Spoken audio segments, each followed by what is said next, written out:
You don't suddenly lose your strength at 80. You let it slip away bit by bit. You don't wake up one day at 80 and find your strength is gone. You lost it slowly, quietly. When you stopped standing tall, stopped learning, stopped connecting, stopped taking initiative. You don't die from old age.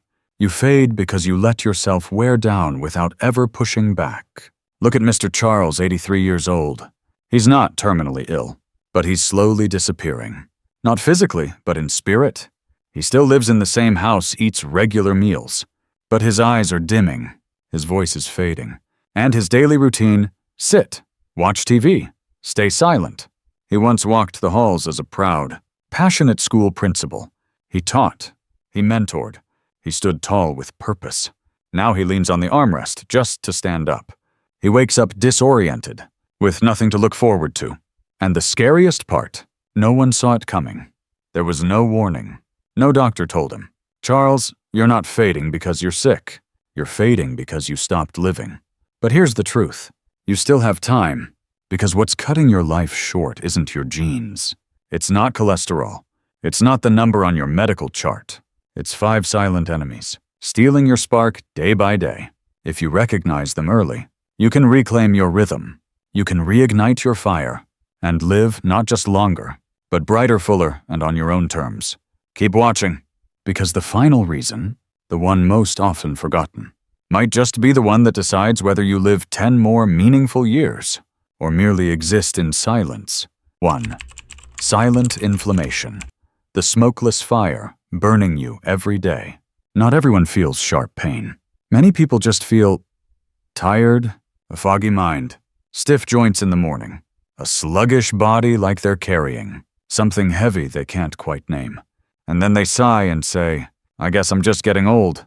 But the truth is, it might not be age. It might be silent inflammation, a fire that burns quietly inside you. Mr. Charles used to think the same way. He wasn't sick, not really, but he felt like he was living inside, a body older than he truly was. His steps grew shorter, his speech slowed, his eyes sank deeper into his face, and yet no one could tell him what was wrong. Because inflammation doesn't shout, it whispers. Scientists call it inflammaging, inflammation-driven aging. When your body is stuck in constant alert mode, your immune system never rests. Eventually, it turns on your own tissues, joints, blood vessels, nerves, even your brain. The heart weakens, the mind slows, your emotions swing out of rhythm, and you begin to feel like you're declining, not because you're broken, but because you're overwhelmed. The causes aren't mysterious. Too much refined sugar, processed foods, fried oils, too much sitting, too little sleep, stress that never gets released. You don't have to live recklessly to become inflamed. You just have to neglect yourself for too long. The good news, this fire can be cooled. Mr. Charles began making quiet changes. Less bread at breakfast, more leafy greens, olive oil, and berries. A 10-minute walk each evening. Screens off after 8 p.m. 5 minutes of stillness each morning, just to breathe slowly with no distractions. And his body began to shift. Not dramatically, but noticeably. His mind felt clearer. His joints loosened. His sleep became deep again. Inflammation doesn't sound an alarm. It warns you with fatigue, with slowness. With a dimming you've mistaken for aging. But if you're paying attention, you'll hear it. Your body is asking for help. And you can answer with small, steady choices made every day. No miracle pills. Just the decision to stop blaming age and start cooling the fire from within. 2. Posture. The collapse that makes no sound. No one tells you that the way you stand is a declaration. But it is. When you stand tall, eyes forward or shoulders open, the world sees someone still fully alive. When your head drops, your shoulders hunch, your steps shorten. No one needs to ask. They can already see you've started to retreat. Mr. Charles never fell, but his posture began to bend. No one could say when it started. Not long ago he shopped without help. Now he leans on the armrest just to stand. His head hangs low, his shoulders slope forward. His feet shuffle along the floor like he's afraid of slipping out of the world. People call it old age, but it's not. It's the slow collapse of the musculoskeletal system, and most people never notice it happening. When you sit too long, stop using your core. Stop stretching your spine. The body forgets how to hold itself. Your abdominal muscles weaken. Your glutes shut down. Your shoulders crowd your lungs. Your chest compresses your stomach. Your breath shortens. Circulation slows. You don't just hurt. You shrink. Posture doesn't just shape how you look. It shapes how you breathe, how you feel, how you remember, how your heart beats, and how you see yourself. Stay hunched long enough, and your mind begins to believe, I have no strength left. That's not a belief. It's a biological reaction. Mr. Charles began with tiny steps, 5 minutes each morning standing against a wall, pulling his shoulders back, engaging his core, taking a few steps while focusing on his stride length and spinal alignment. Each day a little more, and he discovered he didn't need a gym. He didn't need machines. He just needed to remember that his body could be called back to life. Posture is the physical expression of your spirit. If you can still stand tall, you haven't given up. If you can still breathe deeply, stretch long, and lift your chin in a crowded street, you still want to live. Not just survive. Collapse never begins with a fall. It begins the moment you stop caring how you stand. But you can reclaim it through your spine, through your breath, through no longer apologizing for your presence. 3. Isolation when no one sees you anymore. You can live in a house full of people and still feel completely alone. You can hear voices, laughter, doors opening and closing. But inside there's a quiet emptiness no one seems to touch. Mr. Charles doesn't live alone. His daughter and grandchildren are nearby, but most of his days are spent in silence. He eats alone, sits alone, watches the news, no one asks his opinion. He has stories to share, but no one asks to hear them. Isolation doesn't arrive like a sudden storm. It builds slowly, with every phone call not made, every gathering postponed, every conversation reduced to, "You doing okay?" followed by silence. And eventually your body believes it, that you no longer matter. A study from Brigham Young University found that social isolation increases the risk of death by 29%, a number equivalent to smoking 15 cigarettes a day. Why? Because loneliness isn't just an emotion. It's a biological signal. When no one sees you, your body interprets it as, you no longer belong, and your immune system starts to shut down. Mr. Charles once had a walking group of old friends. They stopped meeting during the pandemic. No one called again, and neither did he, not because he didn't miss them, but because he believed he was too slow now, too out of place.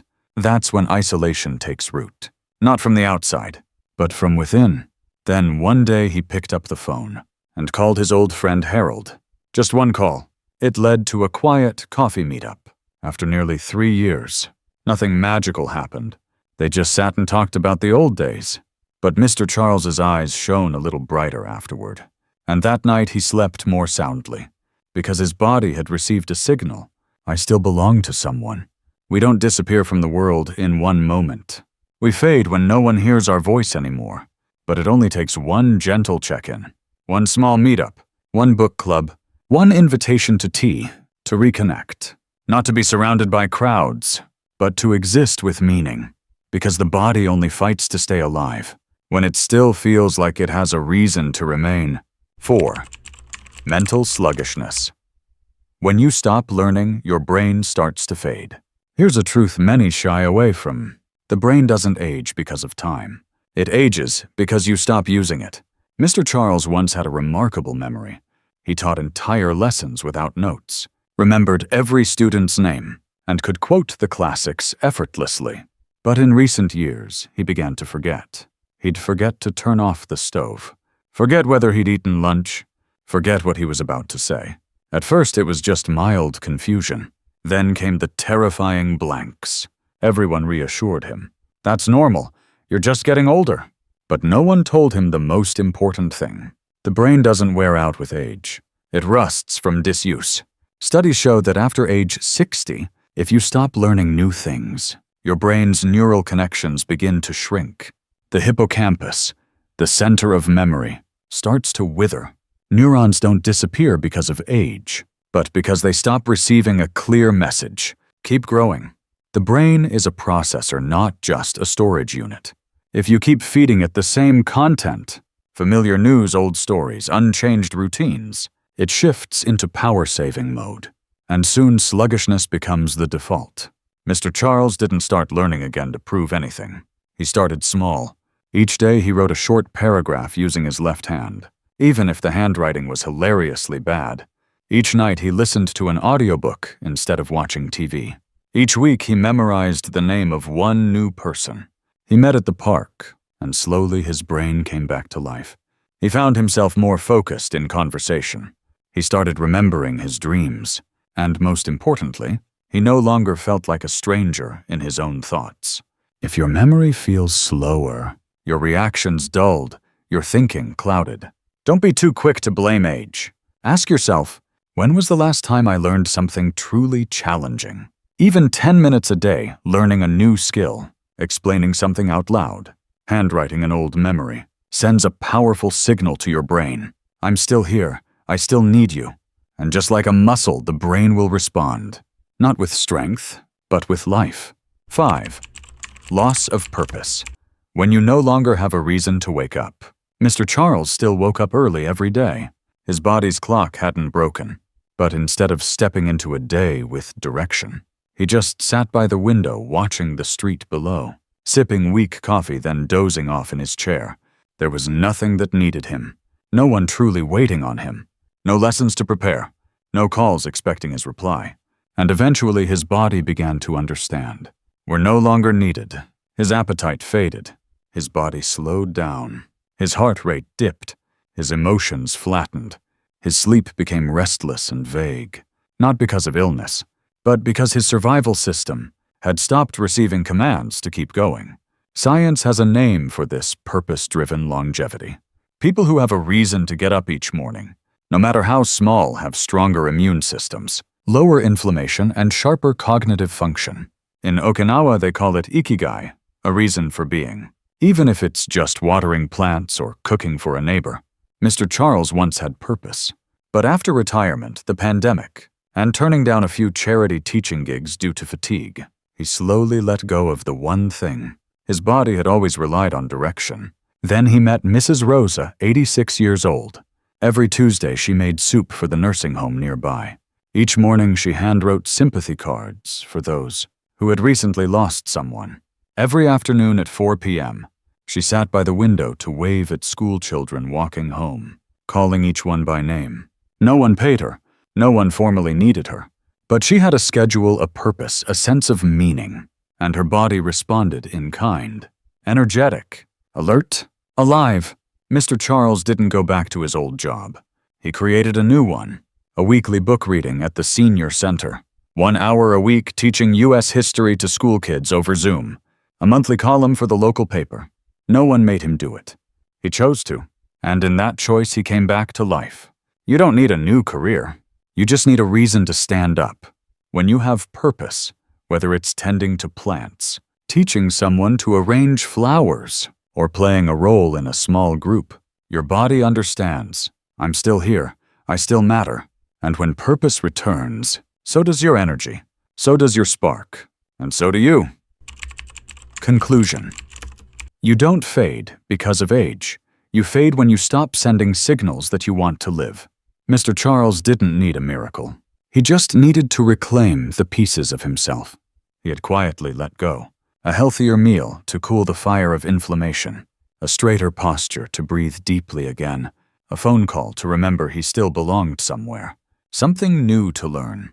And a reason to wake up tomorrow morning. And he came back to life. Not like he was at 30, but like someone in his 80s, who can still live deeply, clearly, and meaningfully. Aging doesn't take everything away. It only asks one question. Are you still willing to rise for yourself? If you're in your 60s, 70s, or 80s, know this. The life inside you hasn't vanished. It's just waiting for a new command. Waiting for you to send the signal that you still want to live, to connect, to be seen, to be heard, to be needed. And if you don't know where to start small. By simply listening to stories like this one. At Light of Wise Elders, we don't tell you how to live. We simply share real stories from older adults who found their way back to life. after nearly losing themselves. If something in this video touched you, leave a comment, share it with someone you love, and hit subscribe. No one is ever too old to start over. And that journey, sometimes it begins with just one quiet choice. Watching a video all the way through without walking away.